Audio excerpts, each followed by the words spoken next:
川普在这个时候真的是希望这个事情可以降温了。很明显了。如果他希望可以升温的话，他就会在第一时间在 Truth Social 会发文说：“我支持日本啊，因为中国怎么会对我们盟友这样子？”那川普没有，所以他的动作很明显。所以从那个时候我们就知道，因为过1天、2天、1个多礼拜、2个多礼拜，川普没有出来很直接说日本是对的，中国是错的。那我们早知道最后的结果是什么。那川普呢？他分别打电话给中国大陆国家主席习近平，还有日本的首相高市早苗，但顺序上呢却是先习后高，也就是先打给习近平，再打给高市早苗。当然，这个先后顺序啊也起人疑窦，引发讨论。高市早苗在月初他说了一句，这一番言论呢，就是日本可能会介入台湾有事这番言论，到现在这把火还没有完全的停息，也点燃了中日这个外交的火药库啊。像中方就强烈反弹，包括现在也看到日本内部也在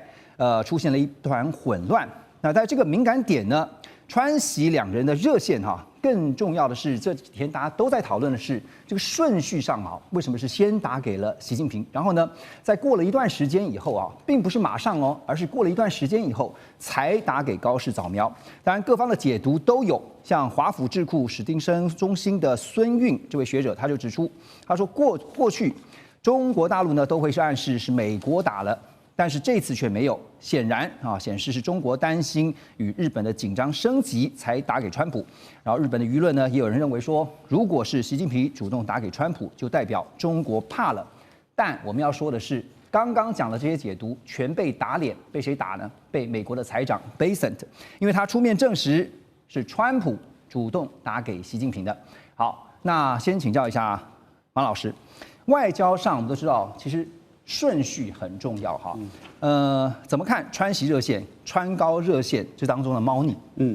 是，我想这个如果从谈判学的角度来看的话，就是先开价的一定是弱势哦，因为你开价之后，你的价就容易被人家往下杀。但是我觉得如果以美中之间大家会这么关注，主要的原因是因为当然这两个是大国。不过如果我们要看它到底是谁低头的问题，我认为这一次比较不准啦，因为他们今年在9月19已经通过话，然后10月30号两边都碰面了，所以它已经不是第一步了。那谁先打，其实坦白说没有这么重要啦。重要的是他们打的这个过程面谈什么议题，我觉得是比较重要。所以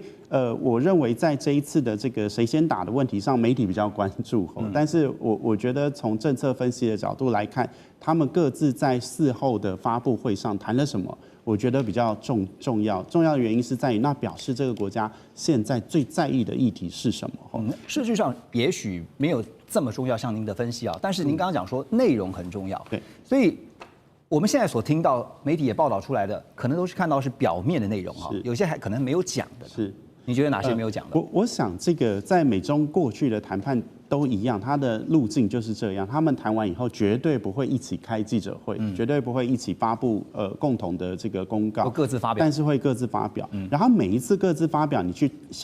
比对，看起来两边谈的重点都不一样，基本上对不太起来。那这一次我觉得美方可能真的在乎的是乌俄战争的28点嘛，就是川普提的，然后他希望中方能够在乌俄战争停火上面能够做一些协助。那贸易战一下子要采购大豆，一下不采购，那我觉得这个可能双方还要对表一下，所以美方大概在乎的就是主要是这2点，然后也包含芬太尼等等哦。但是我觉得这个急切感好像没有这么急切，因为刚才在30号谈完哦，我觉得反而是新华社这边告诉大家，就是说台湾在战后这个国际法体系里面是属于中国，这件事情表示中国大陆现在对于这个议题非常重要，因为这个牵涉到 AIT 先前抛出来的台湾地位未定论。那如果台湾地位真的未定，在2战之后台湾就从来没有回过中国体系，那对于中华人民共和国来讲，它要继承中华民国的这个状态就不存在哦。那这个会对于现在的一中原则，而中国是这个主权是涵盖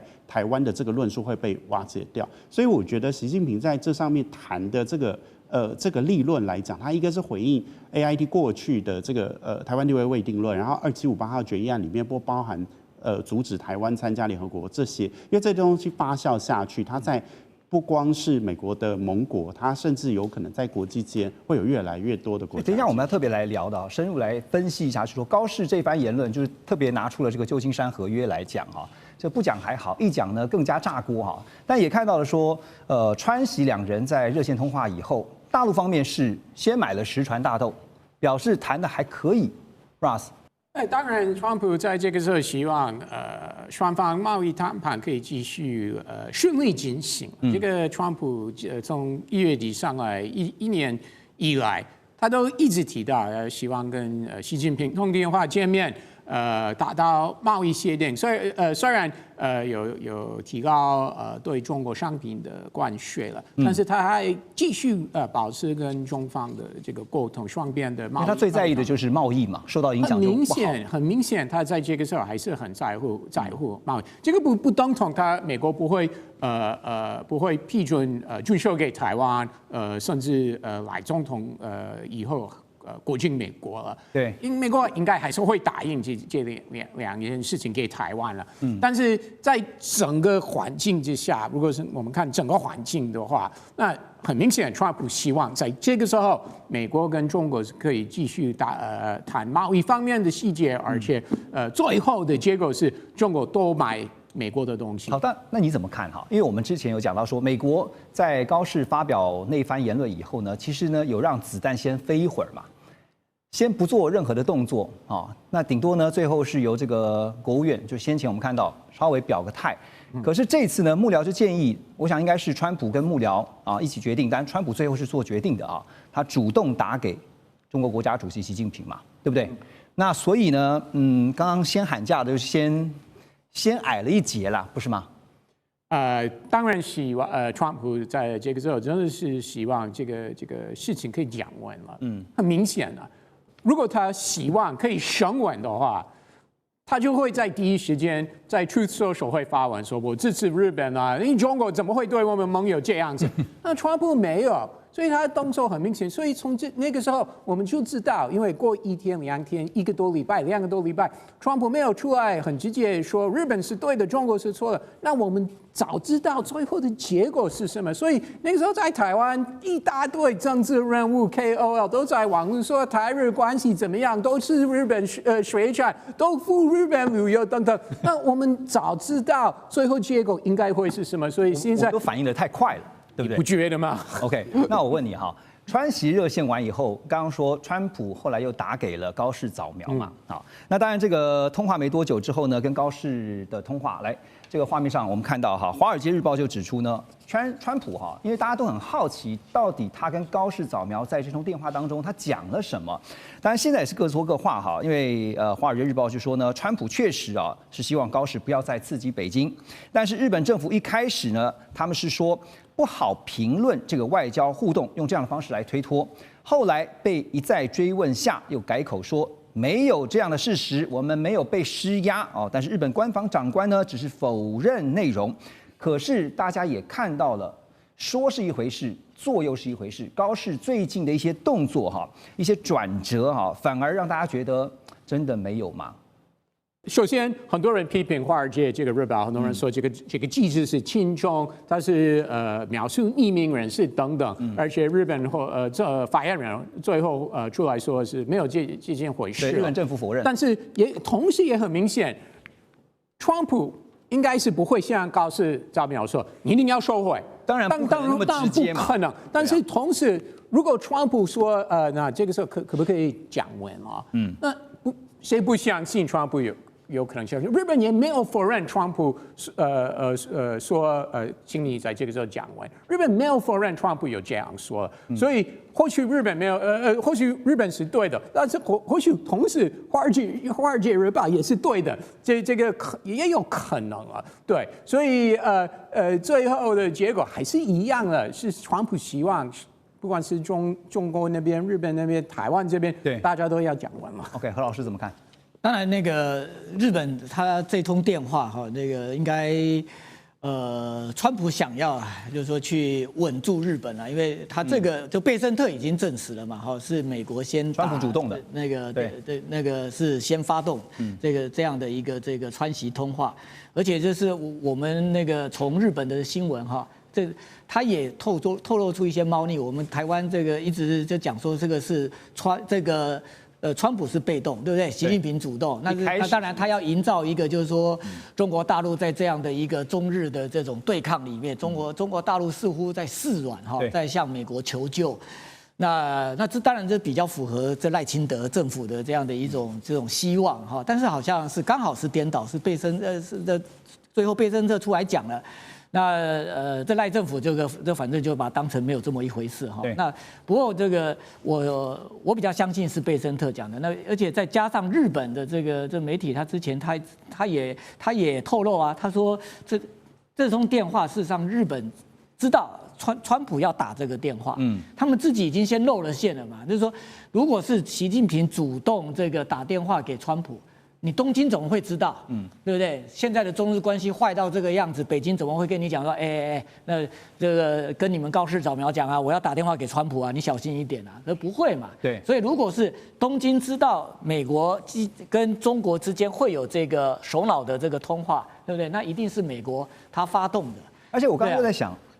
贝森特的这番发言会不会后面已经有了一番讨论？就是你起码美方要先表示是谁主动打给谁的，当然，对吧？现在对美国来讲的话，我们在看到这个，就是说这共同社，他也证实了，就是说他这通电话事实上，这个虽然穆元忍最后讲说没有，这美国没有这个，就是说这个要日本克制这个，但是共同社是有信用的这个通讯社，而且共同社还有日本官方的色彩，虽然日本看起来没有官媒哈，对，但是共同社就有一点像日本的新华社一样。那他自己就讲，他说这个现在川普基本上就告示这高市早苗，这中日他不希望中日关系的紧张继续升温，对，而且他也跟高市早苗事实上这也讲了整个台湾问题。在台湾对中国的一种重要性，换句话说，就是说台湾问题是很复杂的，对不对？那你在这样的一个问题的发言上面，你要谨言慎行。所以有一句话说“剪不断，理还乱”哈，所以刚刚你提到说台湾未定论的这件事情啊，刚才马老师也特别提到了哈。回到您这边刚刚提到的是说，这个时候呢，因为这两天看到高市在国会答询这个议员啊，同时是当时问他那个问题的。结果呢，高市的发言确实看起来是比较软了一点啊，也比较缓和一些。但是呢，他又抛出了一个说日本没有立场去评价台湾的地位哈，外界就解读说是想要替中日的关系紧张来降温。可是他引用的是旧金山合约，反而这个更激怒了北京啊，所以呢，北京就直接搬出啊，说你拿出旧金山合约，我拿波茨坦公告，那也有人说是波茨坦宣言哈。来点名日本，说你日本必须反省，而且撤回你的错误言论。现在变成了一个法理攻防战。对，我想这个一直以来就是开罗宣言跟波茨坦公告这两件事情，其实解决了就是在战后之后的这个比如说台湾的归属，大概在这里面就解决掉。可是问题是旧金山宣言的这个第2条的 B 款。里面他只声明了日本放弃台澎这些地方的权利，他没有说要给谁。对哦，那这个就很麻烦。其实这个应该是当时的一个 bug。那对于习来讲，最好的方式是日本在后面的某一个首相，不管是谁，他愿意说，因为他当时是当事方嘛，来说哦，我当时虽然说放弃，我没有讲说要给谁，但是我的意思真的就是给了中华民国，也就是当时的中国。那这个法体系就健全了。可是高市没有选择这样讲，他选择重申了一次波茨坦公告，当时日本确实放弃，然后这就是战败了。对，战败。那这是从此以后不关我的事，那你们谁拿去我都不在乎。可是这件事情没有办法根本解决在川习通话里面习近平的关注，也就是对习来讲或中国来讲最担心的事情是台湾在2战之后没有回归过中国，那台湾就不会是中国的一部分。所以我觉得高市的这个提法看起来好像在降温，可是实际上他没有打到中方现在他的 concern。对，所以从国际法上来看哈，何老师您的看法又是如何？因为现在大家在讨论说，那有没有办法用国际法来解决目前中日双方所产生这个你的旧金山合约对抗我的这个波茨坦的公告？还有就是我要问的是，台湾在这时候该做跟不该做的是什么？那事实上，那个高市早苗讲这句话哈，是他在那个松下政经署的学长，那个做个球给他。他们虽然政党不一样，他去做球嘛，但是日本经常就是他们如果要解决这样外交的这个麻烦的时候，那你叫首相撤回去，那这个对日本政治跟首相个人来讲下不了台，对这个打击很大嘛哈。他们通常就是在野党做个球，然后给执政党让你有重新再讲的这样的一个余地哈。那就是说，这野田佳彦他就问到这台湾主权的这个问题哈。那这一次高市早苗回答实际上是非常标准的，他应该已经学乖了哈。他上一次在国会哈，这个等于捅了马蜂窝，因为他上台之后，他好多的政策他自己喜欢跳到最前面，然后去解释政策，用这样来凸显自己对政策哈非常非常的熟悉，但是。台湾问题这是一个很复杂的问题，对不对？这里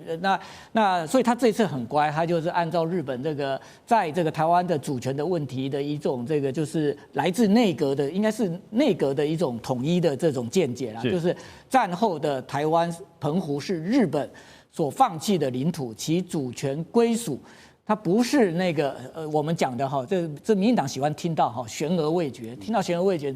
这民进党就跳起来这个拍手哈。但是事实上，日本基本上他始终是认为说这个问题事实上我无权智慧，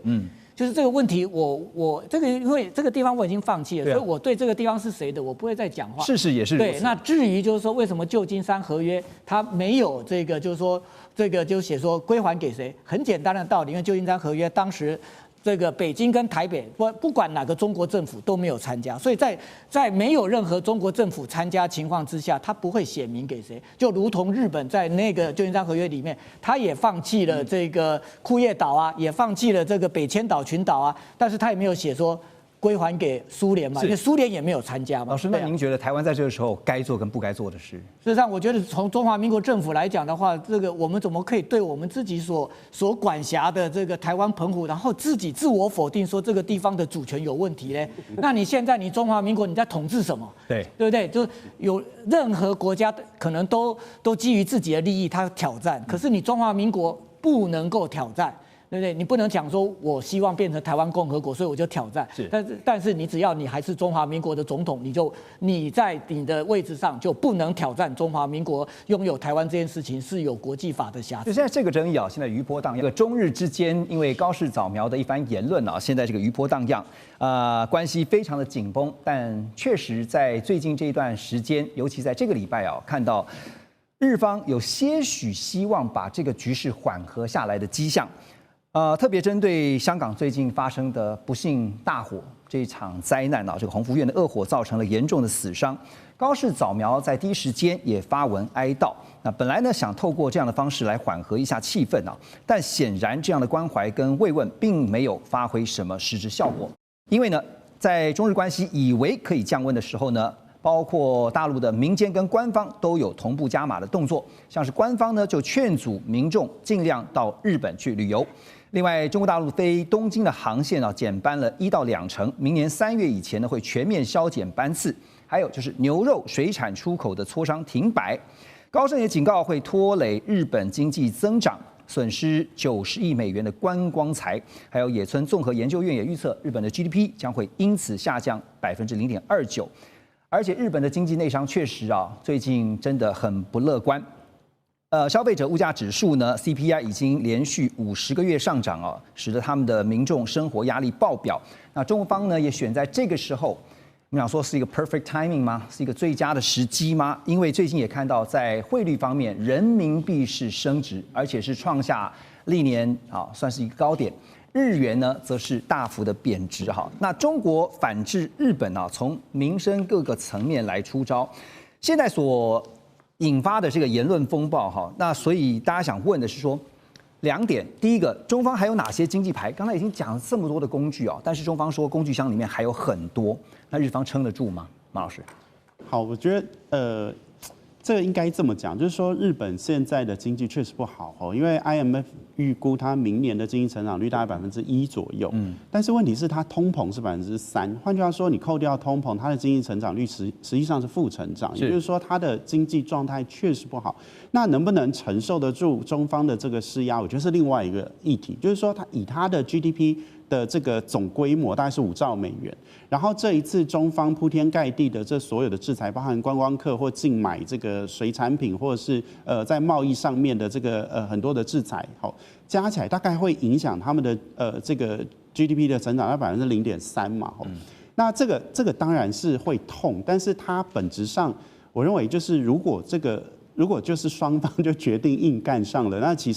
其实坦白说，日本也就忍一忍，还是会过去。主要的原因在于高市在这一波的这个冲突之后，他的民调高达72%，这是读卖新闻做出来的吼。那之前这个京都这边的媒体也做出了一个民调，是在这件事件之后，高市的这个支持率增加5.5%。那也就是说，你从民调上看起来，高市现在这个强硬态度，并没有受到日本民众大多数的唾弃。老师，我想问哈。民调高，这民调我们都知道，其实民意如流水嘛，就是现在很高，但是呢，可能到时候下来了怎么办？现在的高民调算可以说是高市早苗的底气吗？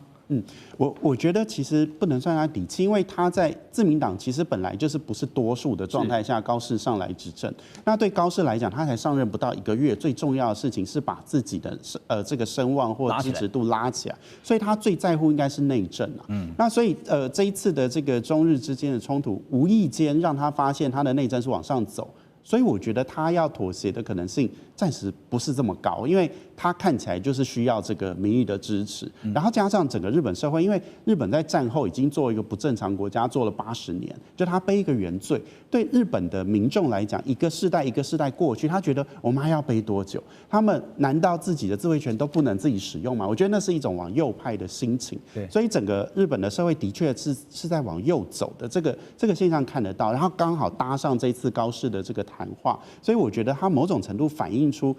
不见得是完全是抗中，可是它可能反映出日本人民想要成为正常国家的一种愿望。那现在中方牌还没出完，他还没有出到黑桃 A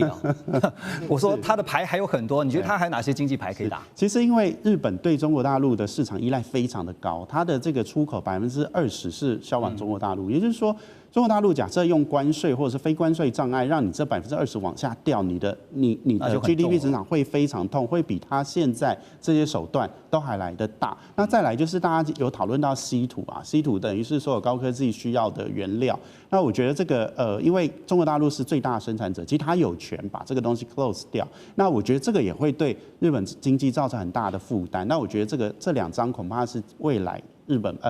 中国大陆不排除会使用的牌。对，因为中国大陆其实不只是最大的工厂，也是最大的市场之一哈。所以我们接下来就从市场面来看到，分析人士就指出呢，像日本的汽车啦、家电、体育用品啊这些产业都高度的依赖中国大陆的市场。像一个品牌，这个也是台湾民众熟悉的，叫无印良品，就是 MUJI 哈。它的母公司良品计划，今年到8月为止啊，在中国大陆的营收就高达了1398亿日元，比前年还要成长大约2成，占东亚事业的60%以上啊，也是公司整体营收的2成左右。那当然我们知道日本品牌过去是靠形象吃饭，就是大家会觉得 Made in Japan 嘛，就是日本制造的哈，所以就是靠品牌。可是现在很多都是 Made in China 了哈，那所以呢，现在反而形象就是你是日系品牌呢，你反而变成了负资产。还有一点呢更可怕，就是呢中国大陆的本土也有跟无印良品类似的品牌，还有自创品牌，叫做什么呢？叫做名创优品。所以呢，万一现在是在假设，万一中国大陆的消费者开始抵制。我不买日本的 MUJI， 我买中国大陆的名创优品哈，这会让日系品牌在中国大陆的市场大大受到生存危机的威胁。所以何老师，现在你看到一方面这个日系品牌也感觉到有非常强烈的危机感啊，当然这个企业当然想影响政府不一定那么容易，怎么办？当然，日本的这个企业哈，在中国大陆的布局非常的深了哈。这个也没有这个，就是因为就是说中美的这样的一个这个科技战，然后就让这个中国跟日本的经济关系脱钩。事实上，在过去这个从川普第1任期经历拜登到现在。日本现在留在中国大陆的这些商社为什么不走啊？就是他们是照顾到这个中国大陆内需的。换句话说，就是说他们这些商社基本上是不能离开他的消费者。那中国它现在就是说，它没有像上一次那个钓鱼台国有化哈，钓鱼台国有化的时候，他们有弄那个反日的这个风潮，对不对？在街上看到那个本田汽车，看到丰田汽车，他会打砸，对不对？对啊，然后有那个这个日本料理店啊，就关门不敢做生意。他们当然现在中国大陆这或许他们对于所谓的这种民族主义，他们的一种使用会比较小心哈，因为这个是一刀两刃，就有时候这个你弄得不好的话，因为现在大陆这个他年轻人的就业状况事实上也不是很好，他们很怕就万一这个东西操作过头哈，这有时候会造成这个自己的这样的一种内部的一个不稳。但是中国大陆事实上他这次这蛮聪明的哈，这第一个就是他这个把观光客这个停掉，但他不可能全停啊。我们如果说是上一次的一个数字的话，就是钓鱼台国有化哈，大概受影响25%了。但这个25%也会产生像刚刚这个马老师他所讲的那样，大概差不多0.3%。这野村证券这个他几次所公布的 GDP 的影响的数字，那有观众讲说这0.3%它很小嘛，对不对？不要赚那个钱就好啦，对不对？那个现在日本观光过剩。看人家这个挑水哈都不会累啊，就是说日本基本上它的一个经济成长是微成长，它通常就是说1%点几的这样的一种成长，那你再扣掉0.3%，它所占的那个 share 是很大的一块哈。就像刚刚讲说，GDP 马上变负。对啊，那所以就是说这个当然会对这个日本的内需造成一个冲击。那日本的经济，事实上日本的经济跟我们台湾不一样，我们台湾是靠外贸，那日本基本上推升经济成长是靠内需，它内需大概占它整个经济大概60%哈，所以内需这一块，当然中国大陆哈，它用这样的一个策略是有效。那另外就是说，像这次像 Uniqlo 说或者是无印良品哈，他担心的倒也不是说中国大陆观光客不到日本去，他不会去无印良品的这个他新宿旗舰店去买哈。当然那个有影响，你看那个他股票市场哈，就是说那个比方讲像3月对不对？还有这个像这些都有影响，这些这个做这种观光客生意的这些股票都下跌了哈。但是事实上日本在中国也有很多的，我们去上海也有 Uniqlo 啊，对不对？然后这个就是说日本他很怕，就是说中国会不会这个发起一个不买运动，就是说这个挂着日本品牌的这些东西我就不买。而且重点是刚刚是有替代性的商品啊，对啊，替代品牌啊，对啊，然后这个或许是日商这个他们感觉到这忧虑的哈，所以就是说这个他们希望这样的一个这种就是说中日因为这个台湾有事的这个发言哈，然后能够赶快降温，而且我们刚刚讲的高民调哈。那个高市早苗事实上一上来民调就会拉到70%啊，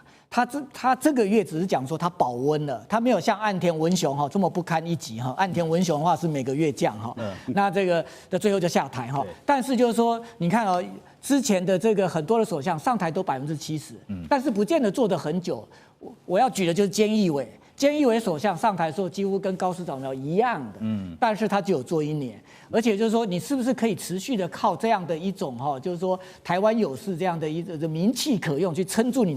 的高，做不到，因为这件事情事实上慢慢的会淡下来，新闻会淡下来，还有日本老百姓最在意的还是经济跟社会福利，那这个才是决定高市可以走，但是从经济数据来看的话，确实不容高市的这种那么乐观，他那么乐观，因为现在的日本经济真的很困难，所以我们可以说高市早苗现在还在他上任之后的蜜月期哈，所以这个民调很高，名气可用。可是 Russ 专家也分析啊，中国大陆现在对外已经进入到了精准经济制裁的这种格局跟成熟的模式啊，不再是说全面封锁，而是精准打击对方的关键弱点，就像是美中在互相竞争，这个互相精准掐住对方什么大豆啦、稀土啦啊，所以呢，美国呢被掐住，那使得川普呢也不得不考虑让步啊。那现在呢，在日本这边呢，执政联盟内部也传出内讧的这个消息，说维新会要扬言出走，那高市的政治地位正在受到挑战，而且在这个时候呢，看到了前首相石破茂他说，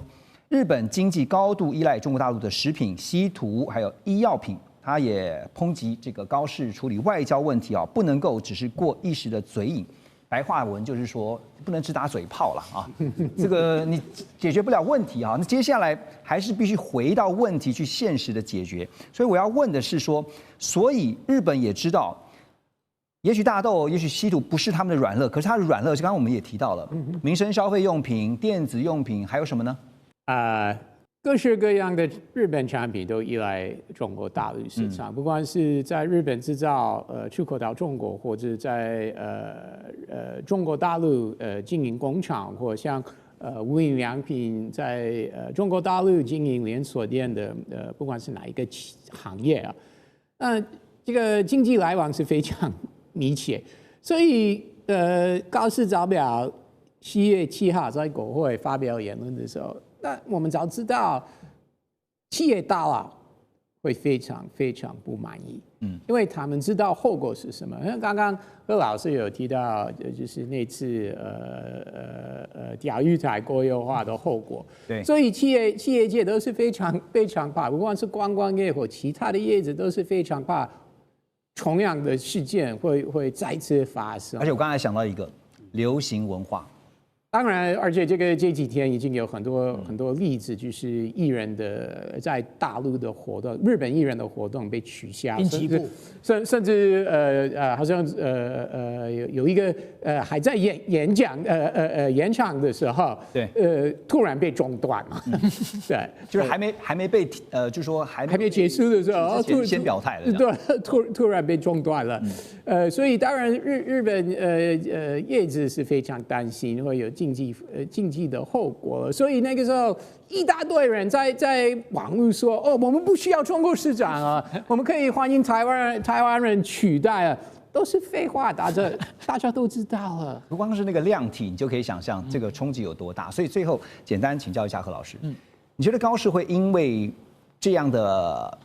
庞大的压力，在最后，因为现在看起来有点缓下来了啊，他是要用这种 soft landing。对，软着陆来处理后续的争议嘛？事实上，这高市在这个他的我刚刚讲的那个党首会谈之后，哈，就野田佳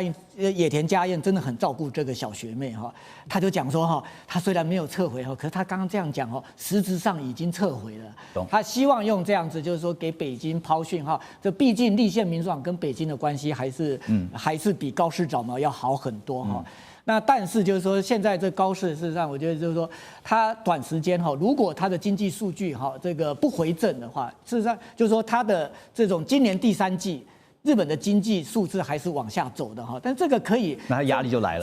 这个账当然算在石破茂，就很像这美国的这个川普怪拜登，这个他们还可以怪前任，对不对？就是说那个前面的Sleepy Joe这造成的嘛。可是如果是第4季到明年第1季还是继续往下的话，你还可以怪石破吗？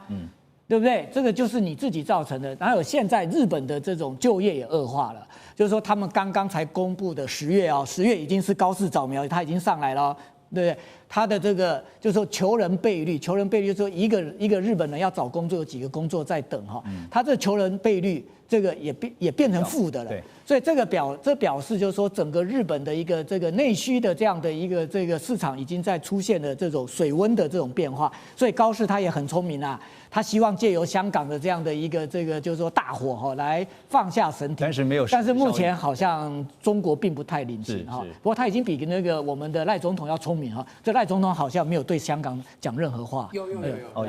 贴文哦，有贴文，对，但是还有副总统也有连吴钊燮国安会秘书长也有贴英文。不管是不是从政治上面的一些这个考量，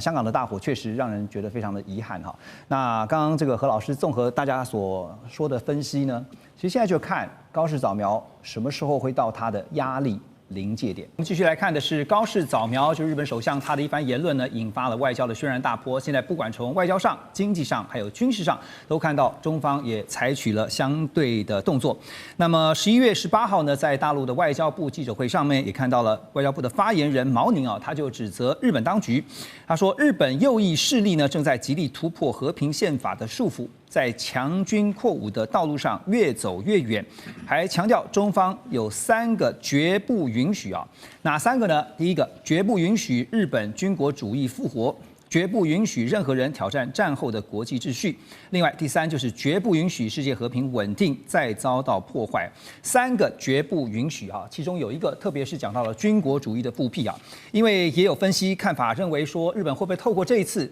一个很难得的机遇啊？明老师，您觉得就是说，日本方面希望提升它的军事力量，进而达到它最终的目标是正常国家化这个目标哈？那您怎么看这个中方的回应？我们研究这东西啊，我们常讲说，跟中国交往呢，你得特别注意它的语言。我们看多了，不管看人民日报或什么，看环球网看多了之后呢，有讲话口气都会不一样。就是我最早在台大上课的时候，学生说：“哎，老师，你是不是大陆来的？”我说：“不是啊，我台湾土生土长啊，出国念书回来。”他说：“怎么讲话像大陆人？”我就觉得说，人民日报看多了，不是人民日报看多了。我在说什么？中共一般呢，尤其在指责人家的时候，言语非常凌厉，非常恶毒。这是谁的传承呢？列宁的传承。列宁很早讲说，你要打击敌人，要用最恶毒的话语，把他骂脏骂臭，要这样的话，大家就会讨厌他。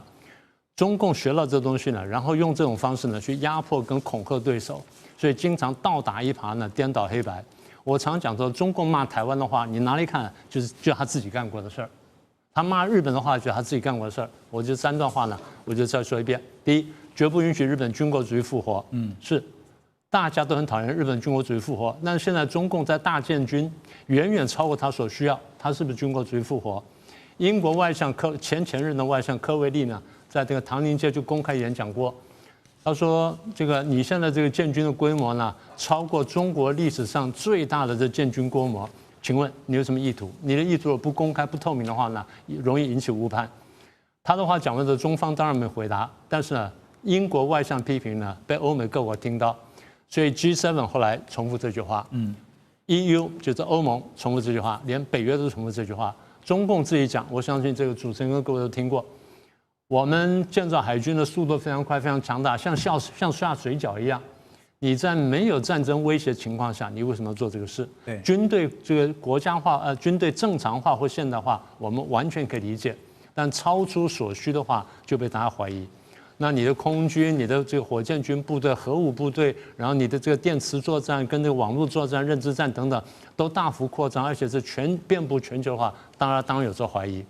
所以日本今天就算整军精武化，基本上是回应中共的这个建军。这话我们在差不多10年前或11年前就已经讲过。当时呢，中共在大肆发展的时候，我们就说一定引爆亚洲地区的军备竞赛啊，这第一点。第二，绝不允许任何人挑战战后的国际秩序。那么，请问南海建岛，原来2015年明确答应说我不会建岛，也不会武装化的，现在这个至少4个大岛加上几个小岛呢，建军了，然后武装化了，然后准备内水化，各国自由航行把它拦下来。那么，请问谁在挑战国际秩序？然后中共进到联合国，进到各种 IGO 之后呢，扭曲规则，破坏 WTO 的规则，扭曲国际市场的规则，然后倾销等等，搞战狼外交。破坏以规则为基础的国际秩序，然后又援助这俄罗斯去打乌克兰，那么是谁在挑战国际秩序的第二点？第三，绝不允许世界和平稳定再遭破坏。那么跟菲律宾发生冲突，在东海、黄海、这个台海进行战备警巡，在各地方进行飞行这个危险的飞航、危险的航行、撞船等等，是谁挑起来的？然后战舰在没有宣布情况下跑到澳洲的外海去进行实弹射击，所以在2021年，也就是俄乌战争爆发前1年4月29号，我上另外节目我就公开讲过，我说俄国今天在那边演习了1个月之后退兵了，我还随时可以回来。俄国回来真正打乌克兰的时候，就中共认真要想打台湾的时候，因为俄国打乌克兰只要打到西方呢不太还手或不敢还手的时候，中共认为我可以打台湾了。所以当时我在2021年4月29号，明白用一个词就形容这现象，我说这叫做犄角之势。犄角之势就是俄国跟这个中共两国呢，双方东西相互呼应，共同挑战国际秩序。所以当时我就说，如果不回应，不好好回应的话，第3次世界大战就要爆发。第2次世界大战告诉我们经验就是，第一个国家破坏国际秩序不受到惩罚，就可能会引爆第2个国家去效法，第3个国家效法。到第2、第3个国家都破坏国际秩序，世界大战就爆发。所以当时我们讲的是这样，欧洲今天呢已经也讲同样的话。所以这3句话呢，简单说，中共习惯就是自打耳光贼喊捉贼。不好意思，我话比较重，但是我必须这样看。好，明老师顺着您这个话哈，因为当时这个我们看到从历史的经验来看，就是说当日本宣布存立危机事态之后哈，其实我们看到是一连串的有一些侵略的一些这个战争行为发生，但是因为中华人民共和国从建国以来，其实到目前为止是没有看到有任何往外去侵略的一个战争行为，不是吗？你会这样说吗？1950年的韩战，他被打成什么？联合国说他是侵略者，他帮助北韩侵略者去打人家，那不叫侵略行为吗？这第一个。第二，中印边界冲突，这当然可争议，这不能说。然后79年的这个跟越南的那个海战，那个可以争议。然后跟印度的那摩擦可以争议，但说他没有侵略，那这样说吧，希特勒没有侵略前，大家不认为他是侵略者。但一旦他开始的时候，你怎么办？现在讲的就是说他有没有这个意图，而且我们知道共产主义是不会停下来的。OK， 这我们都很清楚了，对不对？现在这个影响已经造成了哈，就是说，G20马上也要开了哈。黄老师认为会影响到说 G20，就是特别是大家会关注的是中日两国的元首会不会会面这件事情，您觉得会有影响吗？那高市才刚刚跟习近平总书记这个见过面，那双方可以讲的话也讲了，不能讲的话都没讲。所以就算 G20没有你见 OK， 你现在在这么短的时间之内去跟李强不会超过习总书记讲任何东西，而且在现在政治氛围情况之下，我觉得中日双方都是先顾内再顾外 OK， 所以双方不会有什么新的东西。我继续请教你，因为刚刚明老师讲说，中方这边我们看到其实接连的放狠话哈，那外交部也连番警告说，这高市早苗如果不撤回发言的话，会有更多进一步的报复。当然，首先看到就是从观光开始哈，然后呢，像是寄出了避免到日本旅行的这些警示通知，军事上呢在黄海实施了实弹演习啊，然后19号最新的就是禁止日本的水产品啊，从19号开始呢就禁止进口哈，所以现在不管是外交上、经济上、军事上的施压，那现在就看日本方面撑不撑得了哈，怎么观察这个后续？你看中美之间在较量的时候，这个中国大陆是对这个农业州，美国的农业州哈，大豆、玉米，对，另外就是稀土，这种让大家感觉北京出手的时候是精准制裁，可是这次对日本呢，我觉得有点大意。我觉得标准拉太高，比如说叫对方一定要收回，这个杆子拉得太高。另外一个，其他手上的工具啊，其实日本在以前也不是没有吃过亏，甚至稀土都吃过亏，所以日本在分散市场上面已经有好几年的这种调试了，那所以短期来讲它是高压，但是能持久多少？这个北京方面自己要去考量。如果弄到最后变成色厉内荏，我知道你工具箱东西很多，问题是你用了没有效的，那个就不叫对，你的工具就无效。对，所以我觉得短期内是有高压，除非高市内阁或者是自民党内部不同的派阀借机生事去给高市难堪。只要日本内政或者是自民党内部派阀没有问题，我觉得大陆这次调子拉得太高，效果可能有限。一下拉太快太高，对，应该是慢慢升高。对，因为通常我们不好意思我打岔，哪里？因为通常我们谈这事情呢，会有个刻度的问题。比如对这件事情，我最高是1，最低是10。我一开始先出呢，一出了3的话就过高了。所以刚刚那个黄老师讲意思就是说，我一出先出到6。然后需要的时候你不乖了，我再升到5，再升到4，再升到3，再一步步这样上来，我有很大的上下的这个调整的空间。这是我们平常讲说回应或者说危机处理的方式。所以刚刚黄老师讲的非常精准。你一下调太高之后，你变成骑虎难下。对，其实现在刚刚讲哈，还有一个工具可以用，就是日本在华的大企业。那是可对付的，所以这个东西很麻烦，要看日本怎么应对。而且刚刚黄老师有提到一个，就是双方包括中日内部都必须要先安内，这是当务之急哈。所以要先安抚在内部的压力，可能内部的压力恐怕会比来自外部的压力还要大。这部分的话，接种老师怎么看？我觉得中国大陆现在有点应该会准备做好长期化的处理的准备。那么一开始为什么中国大陆反应这么强烈？我觉得有一个因素是，毕竟习近平才刚刚跟他碰面。对习近平才刚刚 APEC 才刚见过，对，刚刚碰面之后没有多久，你突然大概7、8天吧，你就突然间做了这样一个陈述。而且这2天你也看到说，高市也特别再次强调说，跟习近平在 APEC 见面的那个大的共识是没有改变的。对，但是不管怎么样，他当11月7号的时候，其实离跟习近平见面才刚过去1个礼拜，所以让北京会觉得觉得一开始调子不能放得太低。那当然一开始都是说要求他收回撤回，但是我相信北京也清楚，在外交场域上，你说要一个首相直接说我道歉撤回不太可能。所以我觉得北京有可能是先把调子拉高，我做好长期斗争的一个准备，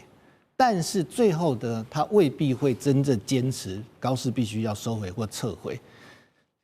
其实可以有个替代的方案，像比如说在2012年9月到2014年那个钓鱼台国有化争议的时候，北京一开始也是要求日本必须撤销国有化，可是到2014年11月，安倍、习近平碰面的4点原则共识里面，基本上没有提这一点，只是要日本在文字上承认这个附近有争议。对，所以我觉得最后的解决，北京可能会要求东京方面必须要有新的陈述。那这些陈述呢，必须要符合北京的想法跟利益，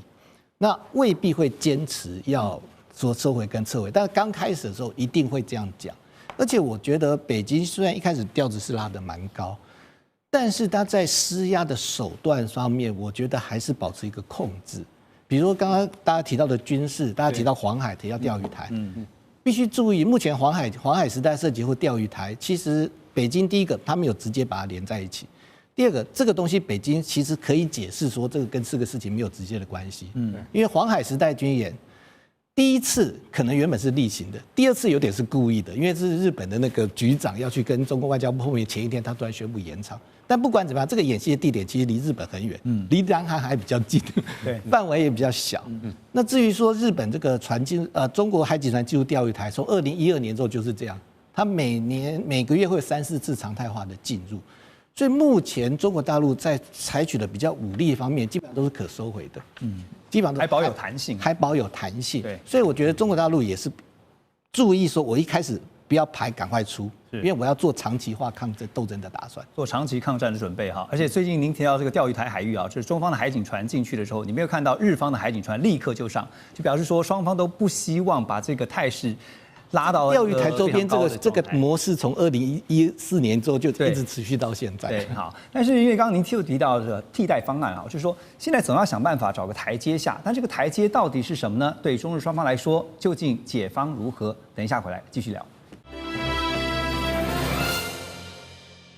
还是中日之间啊，最近两国这个风波跟争议啊，那么美国现在看起来好像似乎是采取闭上关的一个态度，哈，目前还没有及时的看到说有什么样一些介入或者是出手。但是呢，美国的智库兰德公司日本安全政策专家一位叫做霍农，他就认为说呢，其实日方并不会出于保护台湾的理由而投入台海武装冲突。确实啊，每个国家都考虑的是自己的国家跟安全、经济的利益受到影响才会有所动作。那么霍农也直言说，日本并不负有防卫台湾的责任，因此所谓对于日本构成生存威胁的情形，主要呢还是牵涉到美方跟美方之间的集体防御。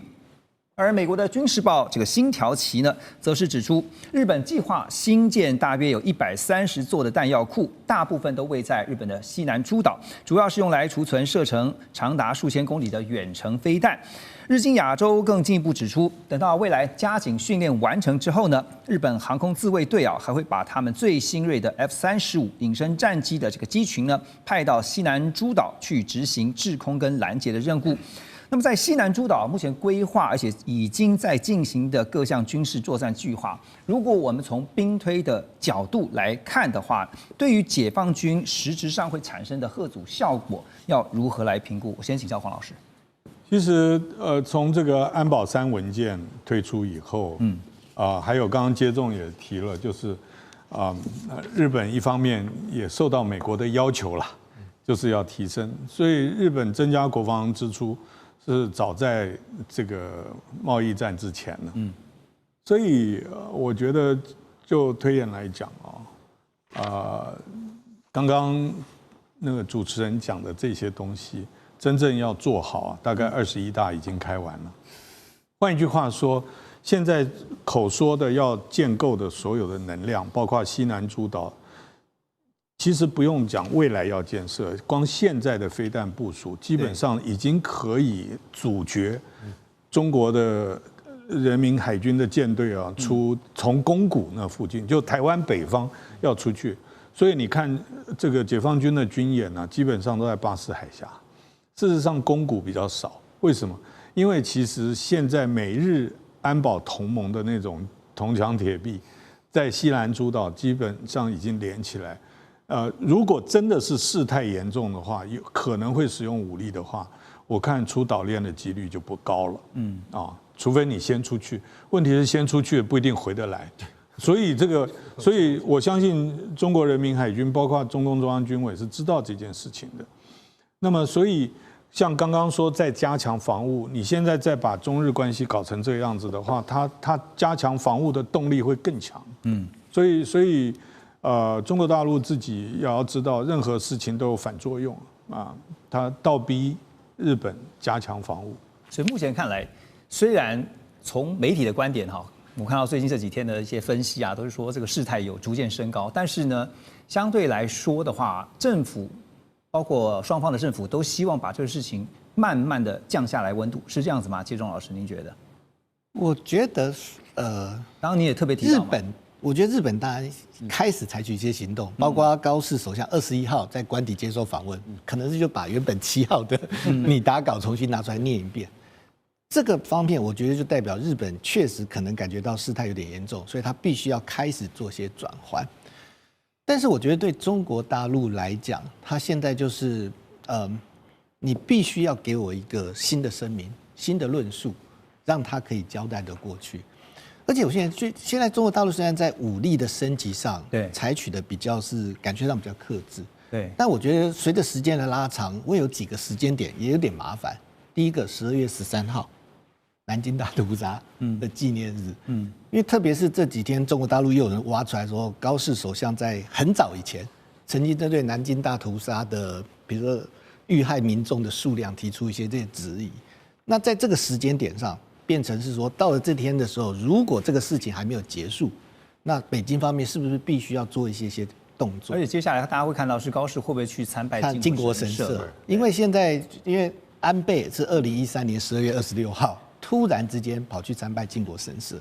那如果在这个时间点上，高市还去参拜靖国神社，那我觉得北京可能会被迫要采取比较大的动作。李总老师，那我请教，如果这个情势最后突然就急转直上，突然升高的话，小规模的区域冲突有可能会发生吗？我觉得还不会，但是接下来就是一个比较针对性的大规模的一个演习。我觉得北京现在在看的就是说，他不想要这么快的。先推出一个针对性的演习，主要的因素也是还是考虑到华府的态度，特别是我们知道现在北京跟华府之间在谈明年4月的国事访问，对，那你如果太早把这个局势弄得非常的紧张，甚至于导致可能中共跟日本军事冲突发生军事意外，那基于美日安保，美国必须卷入，所以我觉得中国大陆现在的做法是，我先不去动这个。计划那种非针对性的计划性的大规模军演，然后这个方面就是，如果你日本真的在出现进一步的行动，或者是说刺激北京的时候，比如说他真的又去这个靖国神社的话，那这个时候北京就可以把我升高局势的责任转嫁给东京，那这个时候他对于华府那边也就比较能够讲得过去，而且当这个状况出现的时候，我觉得北京的做法会是。我适度的升高军事紧张关系，但是呢，如果这个责任可以相当程度转嫁给东京的话，对，他可能最后会诱使美方出面要求，因为美方可能为了避免卷入跟中国的军事冲突，反而美国会出面要求日本必须赶快让步。像2014年那个钓鱼台国有化的争议，之所以后来能落幕，最主要就是安倍跟奥巴马应该是在荷兰，曾经举行过一个密谈，那个密谈只有他们2个人加上翻译。然后在这个密谈结束之后，日本就马上派这个特使到北京去谈如何收尾。对，所以在当时的状况就是，奥巴马政府担心，如果双方在东海的这种状况继续下去，万一擦枪走火，美国会被迫卷入。那美国为了避免及早从危机中脱身，他可能会反过来要求东京，你必须做出让步。是，特别是第一个，你在讲这个话之前，可能没有先跟华府讲；第二个，如果你真的在这个时间点上又去靖国神社，那我觉得华府也会认为东京方面可能必须要拿出更多的行动来让局势降温。对，所以现在有一个看法是说，美方就让这个子弹啊先飞一会儿啊，让这个事情看看接下来怎么样，然后高市接下来的做法会是什么。那有一张高市的这个照片啊，给大家看一下，很特别啊。这个高市去见东京都知事小池百合子的时候，媒体就拍下一张照片，然后说首相的鞠躬，向这个小池百合子鞠躬啊，说那讲的是什么呢？就是高市他是一个。他可以把态度放到很软的，但是呢，当他硬起来的时候呢，也可以非常的硬啊。所以接下来我想请教明老师，怎么看这件事情发生以后啊，未来中日关系的一个变化？我先说一下，我认为中共处理这件事情的动机，我非常同意刚刚两位的看法，不过我想补充2点。一点啊，表面看起来无关。11月初的时候呢，我们副总统肖美琴到欧洲去做了演讲，然后接着蔡英文去做了演讲。中共认为说，哎，怎么你们跟欧洲关系突破了？这点我必须要警惕，因为这个从赖总统上台，我们有这么多国家来贺的时候呢，他们也开始警觉，觉得说对台湾的外交包围呢，好像千里之堤呢溃于蚁穴那种感觉，他觉得很担心。现在我们到欧洲去演讲了，这个对人来说是一个警讯，这第一点。第二点，大家不要忘记了，中国大陆刚刚不是讲说内部有很多问题吗？所以内部问题呢，一方面是压力，二方面它要转移的，它要转移的内部问题的。我知道我经济很差，我知道我失业很严重，我知道我整了这个很多文武官员，包括最近整了9名上将等等，大家心里是不满的，所以我必须要转移注意力。怎么转移注意力呢？最好就是打日本或打台湾嘛，对不对？所以这个是一个来的恰是时候。所以后来有一次人家问我说，其实某种意义来说呢，这个问题呢，习近平是高市的言论的受益者，因为他可以转移话题。我不是说哎他这个人可以完全转过去。但至少可以大家把这段时间的不满呢转到对外的问题上呢，这样可以轻很多。这第一点。第二点，我们刚刚讲说，他其实也想测试川普的决心。你刚刚不是说，美国方面要让子弹飞，然后刚才这个黄老师说，哎，美国也蛮聪明的，是这样。因为我现在太早卷进去了，我也很麻烦。现在我看到事态的发展，我也先不表态。你们都知道，我才跟高市见过面，然后呢，我们在上面用英文讲话讲了很久。高市的英文也不错，我们也都知道。讲了很久，讲了什么我不告诉你。但是呢，有点像什么？有点像是我们有点秘密协定。但这个秘密协定，川普会担心说，你高市是不是把我们的秘密协定走得远了一点点？所以我看一下。过分解读了一点。对你过分解读了，我知道了。我讲说啊，你要的我什么都给你，你真的都会给吗？不会的啦，这叫空白支票，这东西是不能给的啦。他只是这样讲。当然，所以我刚刚讲说，中共方面想干什么？我想测试一下川普，你到底想帮他帮到什么地步？啊，那对中国来说，还有第3点担心，就是我怕骨牌效应。如果这件事情我不狠狠干一下的话，哎，大家都来的话，那我受不了的，这个不行的。所以你说展望呢？我想刚才我很同意建中兄这种看法哈。对东京来说呢，他的目标是有限的，他不希望把事情闹大，他希望说慢慢把事态平息下来。对中国人来说呢？我再看一看，因为我刚才这些考虑都在的话呢，我得把这些考虑都纳进来，然后我慢慢排一排。现在最重要就是第一呢，不要内部那些反弹情绪太强，我要这个内部要对日本要反弹，但这种反弹是在我党可控的情况下的反弹，这第一点。第二点呢，刚才建东兄讲得很好，明年我们要跟川普见面了，可别把这件事情搞砸了。川普也想跟我见面，我也想跟他见面，所以咱们不要把事搞砸。玩到一定程度，说不定我可以拿这件事情当做一个筹码，这样去玩川普的，对不对？所以简单说就是，这张牌呢，我留在手里面慢慢玩，我不要一下把它打掉。那个当然，像有人说，北京现在在绕着弯的喊话，叫高市呢道歉跟辞职，他们觉得辞职很严重。其实，在民主国家看来，辞职没什么了不起的，对不对？你觉得啊？这建东兄比我清楚。你觉得美国有多少人希望这个川普辞职下台？你觉得40%以上，对不对？那美国辞职就辞职嘛，没什么了不起。但对中共来说很了不起。那反过来说，中国大陆只要有一个人要求习近平辞职，你觉得这个人会怎么样？是不是？所以中共把他自己的事情投射出来了。但是我觉得未来发展中共压日本，它会刚刚不是讲到这个反作用吗？他现在正在想要控制这个反作用，也就是你这样压的话，大家会同情日本，然后也会同情台湾，然后台湾当然同情日本，但日本对台湾这几年的感觉呢，感同身受哦，你们是这样过来的。把刚才这段话整理起来现在中共对日本做这事情，对台湾都做过，禁水产啦，禁旅游啦，禁这禁那都做过了，只有一样没做。我派飞机、船舰包围你，然后对你包围打飞弹，这事我还没做。对就这个事没做。这事当然不一定会做，因为这一做的话，等于我提前引爆美日安保，是我没有必要做这事儿，所以暂时不会。明老师刚刚讲了2个重点一个就是说接下来这个风波呢要如何来观察，可能要看接下来中美之间的互动